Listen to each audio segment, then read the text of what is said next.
عمرك فكرت ازاي ممكن تطلع بفكرة حملة تسويقية تضرب وتعلق في أذهان الناس؟ طيب تخيل معايا إنك بدأت بفكرة جامدة وفضلت ماشي بخطوات ثابتة لحد ما وصلت لحملة تسيب بصمتها وتحقق نجاح مش متوقع. ازاي ده ممكن يحصل؟ ده اللي هنعرفه مع بعض في بودكاست يلا ماركتينج مع عاطف عبد العزيز.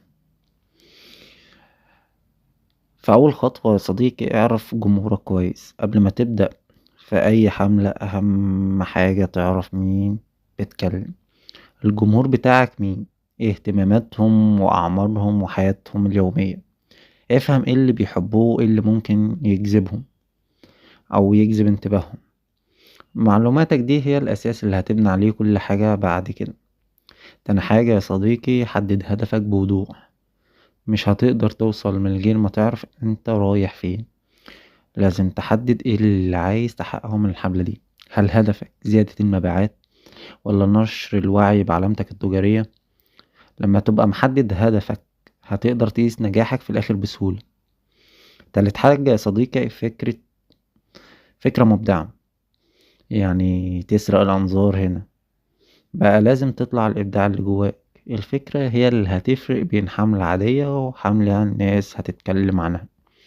خلي فكرتك تكون بسيطة وفي نفس الوقت تخاطب احتياجات الجمهور. حاول دايما تبقى حاجة غير متوقعة أو مستوحاة من حاجة بتلمس الناس في حياتهم اليومية. بعد كده يا صديقي هنخش على رابع حاجة، صياغة رسالة قوية. يعني الرسالة اللي هتعلق في دماغ الناس دي لازم تكون واضحة ومباشرة. لازم كده تبدأ بهوك يشد الانتباه من أول ثانية. زي مثلا هل فكرت إن الحل لمشكلتك أسهل مما تتخيل؟ اكتشف معانا. الجملة دي بتفتح الباب للجمهور إنهم يعرفوا أكتر ويتفاعلوا مع الحملة، رغم إن دي جملة بسيطة بس هوك. خامس خطوة واللي احنا نختار القنوات الصح. اختار القنوات اللي هتروج عليها الحملة.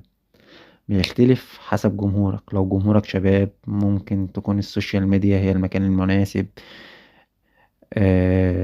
وكمان على حسب الفئة او الكلاس اللي انت بتستهدفها ده بينفع، او على حسب البلد. يعني مثلا السعودية موجودين اكتر على تويتر، سناب شات، انستا، هكذا على حسب انت هتخاطب مين. ولو جمهورك من ناس بتحب تثقف وتقرأ، المدونات والمقالات هتكون أحسن. فأهم حاجة نعرف احنا هنتارجت مين. بعد كده يا صديقي سادس حاجة حدد التوقيت والميزانية. ما ينفعش تنسى تحدد الميزانية بتاعتك، ولازم تكون عارف ان كل قناة بتختلف في تكلفتها.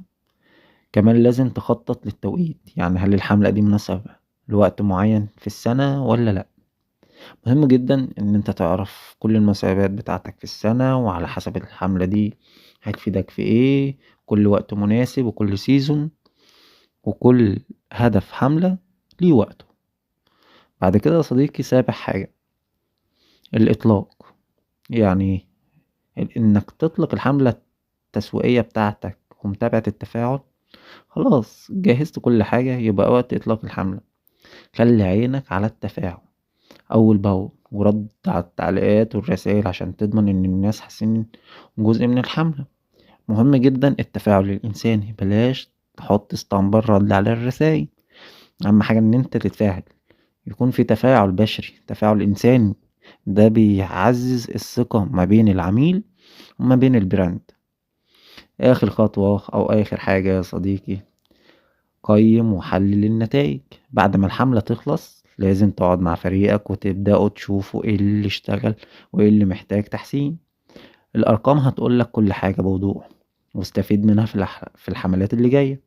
مهم جدا انك تعمل داتا عشان تقدر بعد كده تقيمها وتحللها وتطلع منها بأفضل نتائج بعد كده في كل حملاتك وفي شغلك.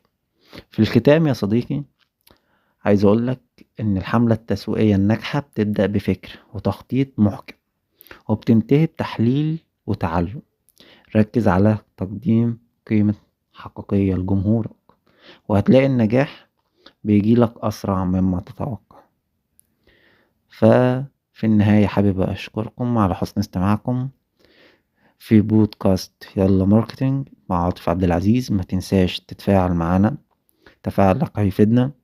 متنساش تعمل فولو للبيج على انستجرام، يوتيوب، فيسبوك.